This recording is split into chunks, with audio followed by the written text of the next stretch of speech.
Welcome students. In this video I am going to discuss the functions, all these functions with respect to your nested tuples. मैंने इन functions को आपको normal tuple पे बता दिया है.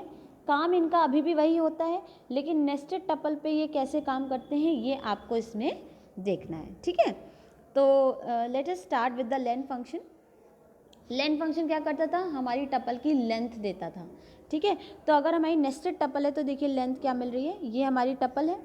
ठीक है, और मैं इसके एलिमेंट्स काउंट करूँ तो 1 2 3 4 5 6. ठीक है, तो देखिए लेंथ 6 आ रही है, क्योंकि आपकी ये जो टपल है ये पूरी टपल इस आउटर टपल का एक एलिमेंट है. ठीक है, तो आप जब इसकी काउंटिंग करेंगे तो 1 2 3 देन दिस 4 5 6. ठीक है, ये हमारा लेंथ आ गया. लेकिन अगर अब आप इस, क्योंकि ये जो इनर टपल है ये भी तो टपल है ना, तो हम इसकी भी लेंथ निकाल सकते हैं. हम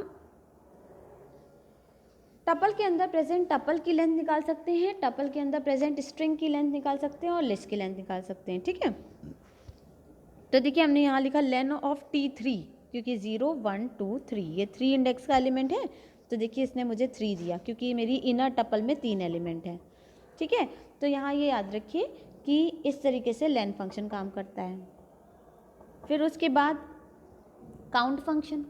काउंट फंक्शन में क्या होता है, काउंटिंग करता है एलिमेंट की. तो देखिए ये एक टपल है, मैंने कहा 30 काउंट करो, तो 30 देखिए ये इस 30 को काउंट करेगा और इस 30 को काउंट करेगा.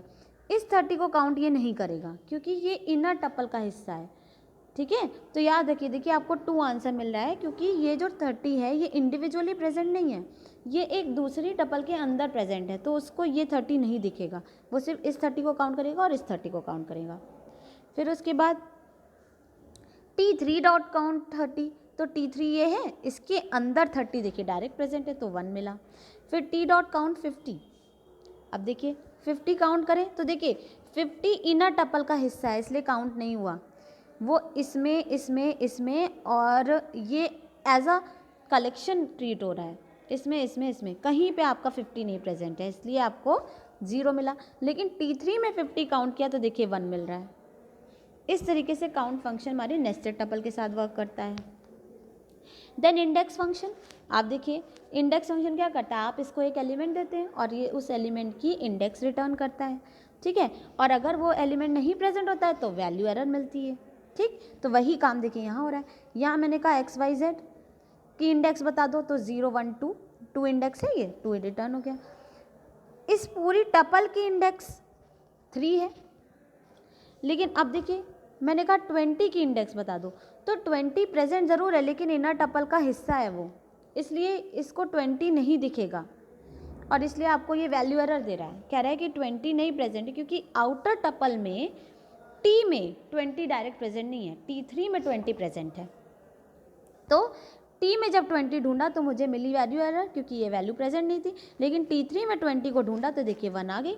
देखिए ये इनर टपल है तो इसकी 0 1 1 इंडेक्स में 20 है.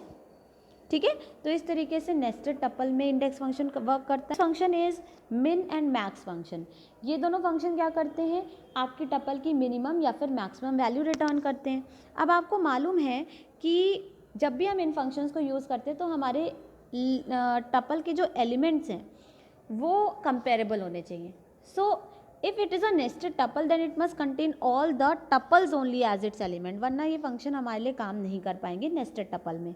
ठीक है, तो मिन मैक्स या सॉर्टेड फंक्शन के केस में nested tuple must contain tuples only, ये याद रखिए. ठीक, टॉकिंग अबाउट मैक्सिमम फंक्शन, तो जब हम टपल्स को कंपेयर करते हैं तो सबसे पहले हम इंडिविजुअल एलिमेंट्स कंपेयर करते हैं और उसके बाद हम लेंथ कंपेयर करते हैं. तो कंपेयर करें 3 2 3, तो देखिए अभी ये तो छोटा निकल गया क्योंकि 2 सब छोटा है, 3 और 3 बराबर हो गए. अब हम कंपेयर करेंगे इनको और इनको, तो 4 4 और 5 में 5 बड़ा है इसलिए ये टपल बड़ी हो गई.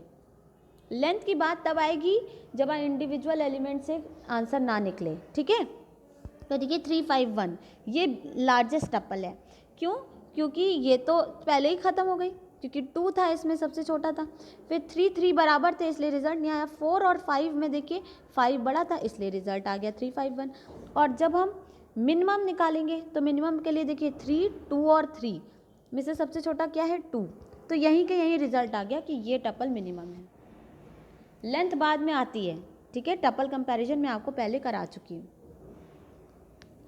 फिर टॉकिंग अबाउट सॉर्टेड फंक्शन, तो आप जानते हैं कि इसमें भी टपल्स ही होने चाहिए और ये टपल को कंपेयर करके सॉर्ट करेगी और आप ऑर्डर भी दे सकते हैं, मतलब असेंडिंग या डिसेंडिंग।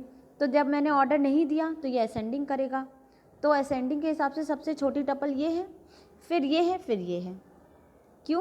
क्योंकि ये तो 2 से स्टार्ट हो रही तो ये सबसे ही छोटी हो गई। फिर इन दोनों में ये छोटा हो गया, 3 और 3 से तो रिजल्ट नहीं आया, 4 और 5 से रिजल्ट आया कि 4 छोटा है, इससे ये पहले आई फिर ये आई। और रिवर्स कर रहे हैं जब हम इसको, तो ये इसका रिवर्स ऑर्डर में आंसर आ जाएगा। ये टपल सबसे बड़ी, फिर ये है, फिर ये है, इसलिए ये आंसर आ गया। So this was the working of min, max, sorted, len, index and count function with respect to nested tuples. Okay, I have individually discussed these functions with respect to normal tuples. some function इसमें काम नहीं करता, ठीक है, और बाकी functions काम नहीं करते nested tuples के लिए। only these many functions work for nested tuples जो आप यहाँ पे देख रहे हैं, ठीक है।